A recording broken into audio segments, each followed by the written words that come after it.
오늘은 부처님의 깊은 가르침 중 하나인 오온에 대해 이야기 나누고자 합니다. 우리는 일상 속에서 나라는 존재를 당연하게 여기며 살아갑니다. 내가 느끼고, 생각하고, 말하고, 행동하는 것 모두를 이것이 나다라고 믿지요. 하지만 부처님께서는 그 나라는 존재가 실체가 아니라 5가지 요소가 모였다가 흩어지는 조건적인 집합에 불과하다고 말씀하셨습니다. 그 5가지 요소를 오온이라 하며 색, 수, 상, 행, 식으로 구성되어 있습니다. 이제 하나씩 살펴보겠습니다. 첫째, 색은 물질적인 형상, 즉 몸과 외부 환경의 모든 물질적인 대상을 의미합니다. 눈에 보이는 것, 소리, 냄새, 촉감, 맛 같은 감각 대상이 모두 이에 속합니다. 우리 몸도 색입니다. 눈,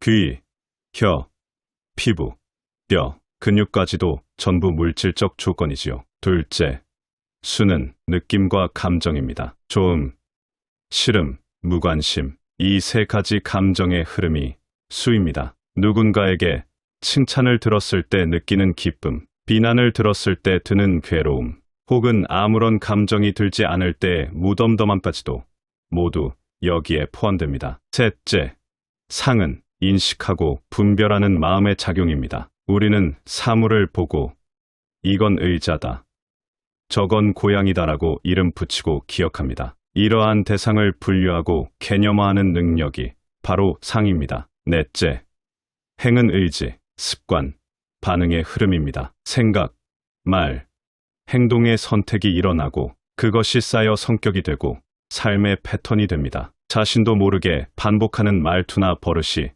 행의 작용에서 비롯됩니다. 다섯째, 식은 의식, 즉 모든 것을 인지하는 마음의 근본입니다. 보고, 듣고, 맛보고, 냄새 맡고, 몸으로 느끼고, 생각하는 것, 이 모든 인식의 기초가 식입니다. 이렇게 5가지는 끊임없이 상호작용하며 우리가 나라고 여기는 의식과 경험을 만들어냅니다. 그러나 부처님께서는 이 오온이 무상하고 고하며 무아라고 가르치셨습니다. 이 말은 곧 5가지는 항상 변하고 그 변하는 것에 집착하면 괴로움이 생기며 이 중 어떤 것도 진정한 나가 아니라는 뜻입니다. 이제 이 가르침을 우리의 일상에 어떻게 적용할 수 있는지 살펴보겠습니다. 예를 들어 누군가에게 상처되는 말을 들었을 때 우리는 보통 저 사람이 나를 무시했어라고 단정하고 화를 냅니다. 하지만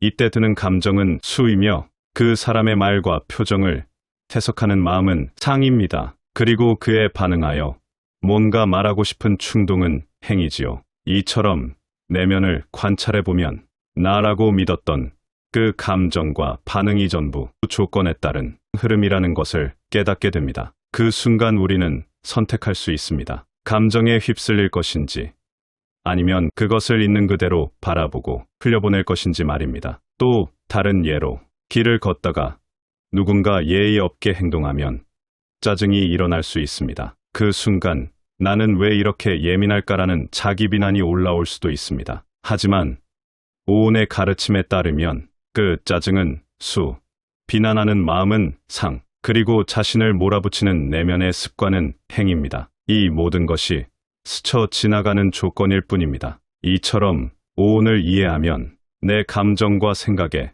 붙잡히는 대신 한 발 물러서서 바라보는 지혜를 얻게 됩니다. 마치 흘러가는 강물을 강둑에서 조용히 지켜보는 것처럼 말입니다. 이러한 오온의 작용은 명상 중에 특히 선명하게 드러납니다. 눈을 감고 가만히 앉아 있을 때 다리의 통증이 느껴지면 색과 수가 함께 나타납니다. 앉기 힘들다는 생각은 상, 일어나고 싶은 충동은 행, 이 모든 것을 알아차리는 마음은 식입니다. 즉, 명상은 오온을 직접 관찰하고 체험하는 수행입니다. 그 체험을 통해 우리는 스스로를 고정된 존재가 아니라 순간순간 조건 지어진 흐름으로 바라보게 됩니다. 이렇게 오온을 삶 속에 적용하면 자신과 타인을 판단하는 마음이 줄어들고 감정의 소용돌이 속에서도 조금 더 여유롭고 부드러운 마음을 유지할 수 있게 됩니다. 부처님의 가르침은 철학책 속의 이론이 아닙니다. 바로 지금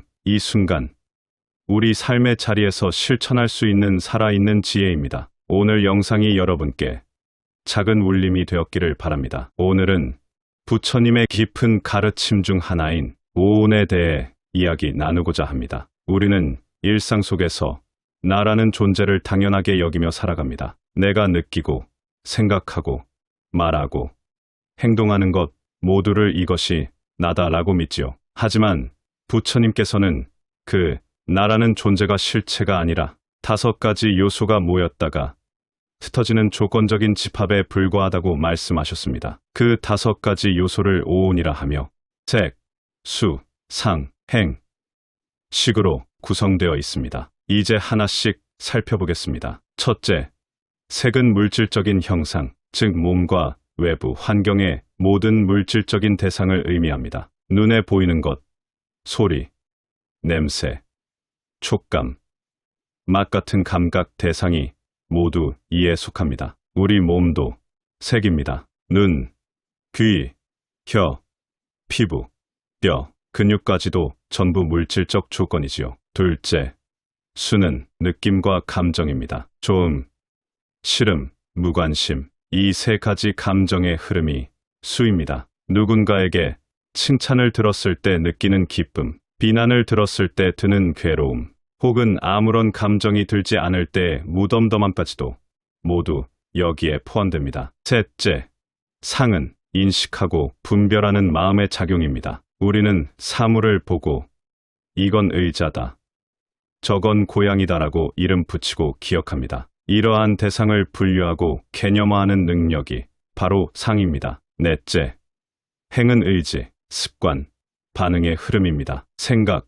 말, 행동의 선택이 일어나고 그것이 쌓여 성격이 되고 삶의 패턴이 됩니다. 자신도 모르게 반복하는 말투나 버릇이 행의 작용에서 비롯됩니다. 다섯째, 식은 의식, 즉 모든 것을 인지하는 마음의 근본입니다. 보고, 듣고, 맛보고, 냄새 맡고, 몸으로 느끼고, 생각하는 것, 이 모든 인식의 기초가 식입니다. 이렇게 5가지는 끊임없이 상호작용하며 우리가 나라고 여기는 의식과 경험을 만들어냅니다. 그러나 부처님께서는 이 오온이 무상하고 고하며 무아라고 가르치셨습니다. 이 말은 곧 5가지는 항상 변하고 그 변하는 것에 집착하면 괴로움이 생기며 이 중 어떤 것도 진정한 나가 아니라는 뜻입니다. 이제 이 가르침을 우리의 일상에 어떻게 적용할 수 있는지 살펴보겠습니다. 예를 들어 누군가에게 상처되는 말을 들었을 때 우리는 보통 저 사람이 나를 무시했어라고 단정하고 화를 냅니다. 하지만 이때 드는 감정은 수이며 그 사람의 말과 표정을 해석하는 마음은 상입니다. 그리고 그에 반응하여 뭔가 말하고 싶은 충동은 행이지요. 이처럼 내면을 관찰해보면 나라고 믿었던 그 감정과 반응이 전부 조건에 따른 흐름이라는 것을 깨닫게 됩니다. 그 순간 우리는 선택할 수 있습니다. 감정에 휩쓸릴 것인지 아니면 그것을 있는 그대로 바라보고 흘려보낼 것인지 말입니다. 또 다른 예로 길을 걷다가 누군가 예의 없게 행동하면 짜증이 일어날 수 있습니다. 그 순간 나는 왜 이렇게 예민할까라는 자기 비난이 올라올 수도 있습니다. 하지만 오온의 가르침에 따르면 그 짜증은 수, 비난하는 마음은 상, 그리고 자신을 몰아붙이는 내면의 습관은 행입니다. 이 모든 것이 스쳐 지나가는 조건일 뿐입니다. 이처럼 오온을 이해하면 내 감정과 생각에 붙잡히는 대신 한 발 물러서서 바라보는 지혜를 얻게 됩니다. 마치 흘러가는 강물을 강둑에서 조용히 지켜보는 것처럼 말입니다. 이러한 오온의 작용은 명상 중에 특히 선명하게 드러납니다. 눈을 감고 가만히 앉아 있을 때 다리의 통증이 느껴지면 색과 수가 함께 나타납니다. 앉기 힘들다는 생각은 상, 일어나고 싶은 충동은 행, 이 모든 것을 알아차리는 마음은 식입니다. 즉, 명상은 오온을 직접 관찰하고 체험하는 수행입니다. 그 체험을 통해 우리는 스스로를 고정된 존재가 아니라 순간순간 조건 지어진 흐름으로 바라보게 됩니다. 이렇게 오온을 삶 속에 적용하면 자신과 타인을 판단하는 마음이 줄어들고 감정의 소용돌이 속에서도 조금 더 여유롭고 부드러운 마음을 유지할 수 있게 됩니다. 부처님의 가르침은 철학책 속의 이론이 아닙니다. 바로 지금 이 순간 우리 삶의 자리에서 실천할 수 있는 살아있는 지혜입니다. 오늘 영상이 여러분께 작은 울림이 되었기를 바랍니다. 구독과 좋아요, 알림 설정도 함께 해주시면 감사하겠습니다. 다음 영상에서 다시 인사드리겠습니다. 감사합니다. 합장.